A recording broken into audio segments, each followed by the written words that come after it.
What's going on, Diggletdreamers? You got Mattress here, aka Diggletdreams, aka Coach of the Boston Weasels. This is not the finals of the Delta Battle League. This is actually the All-Star match. The finals will be coming later this week. Not entirely sure when exactly, but I will get that to you when that happens. But this is just kind of a fun thing.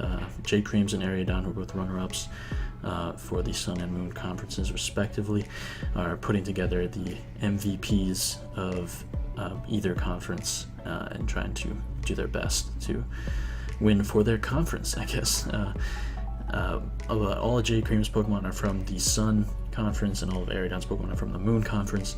I was a part of the Sun Conference, and Mantine was on the roster for best Pokemon, and I don't see a Mantine on there, Jcreams.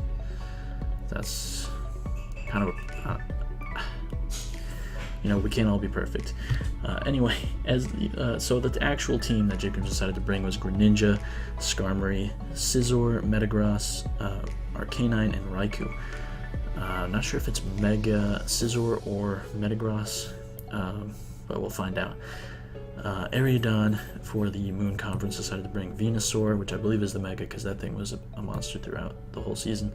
Crocodile, Electivire, Mew, Porygon, and Figurgus. Also, Venusaur is the only one that can Mega Evolve, so probably is that one. I don't know who's going to win. It's mostly just for fun, so why don't we go right for it. So Jcreams leads Raikou as Aeriodon leads Crocodile. Not a great start for the Sun Conference, but Aurisphere hits the Crocodile pretty hard as Crocodile goes for a smackdown trying to catch the Skarmory. That's pretty cool. Greninja switches out for Raikou, switches into Greninja, and Crocodile switches into Venusaur, who goes for the Mega Evolution as Greninja U-turns. Definitely another Skarmory switch in right here, but Metagross comes out instead as Venusaur does go for the Sludge Bomb, so of course Metagross is immune to that. Venusaur is going to switch out into Figurgus and takes the Meteor Mash very well. Aeriodon did actually use Figurgus, so this is one of his Pokemon coming through right now. So Metagross is going to switch into Arcanine as I almost said Osiris, as Figurgus knocks off its Choice Band. Oh, that's cool. So Porygon 2 comes out as the Crunch comes from the Arcanine, which does basically nothing. Close Combat does almost half, but not quite. That's why offensive Arcanine is just so underwhelming, unfortunately. I really wish it was better. Porygon lands a Toxic on the Arcanine, and it switches out to Scizor as Porygon doubles into Venusaur.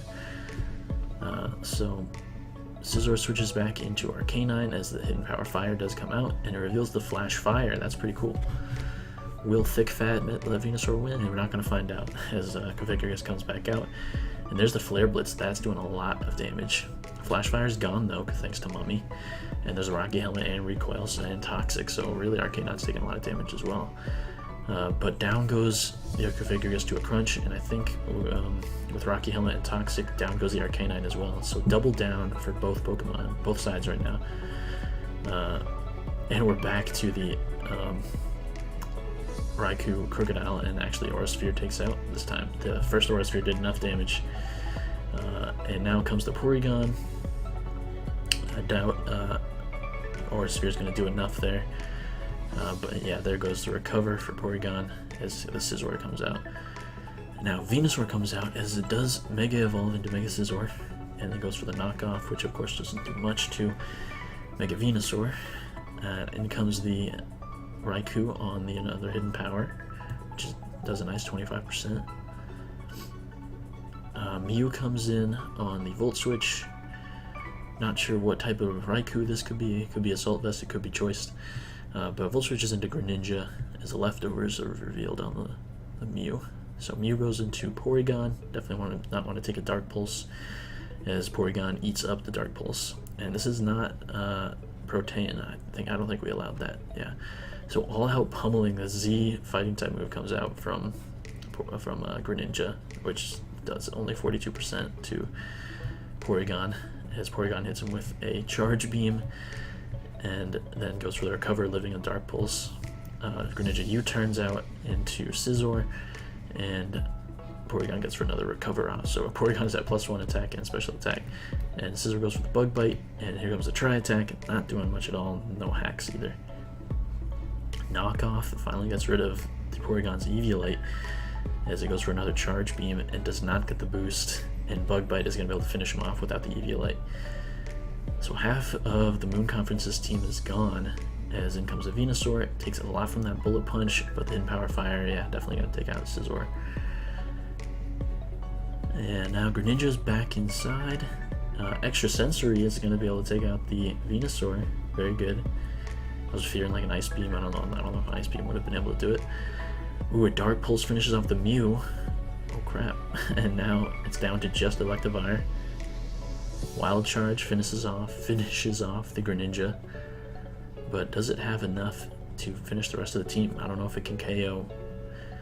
Yeah, it seems like it's Bandit or something, as it goes for a Wild Charge on Metagross, and Metagross Earthquakes to win the game and KO the Electivire. So the Sun Conference team able to come out on top, which I respect, because I was a part of the Sun Conference, even though none of my Pokemon appeared on the team. But shout outs to Jcreams for winning the All-Star game. Not that this really got any points towards playoffs or anything. It was just kind of a fun thing. Cool to see what kind of teams could be made with the best Pokemon in each conference. But look forward to the finals, which should be coming out soon. Until then, guys, keep dreaming.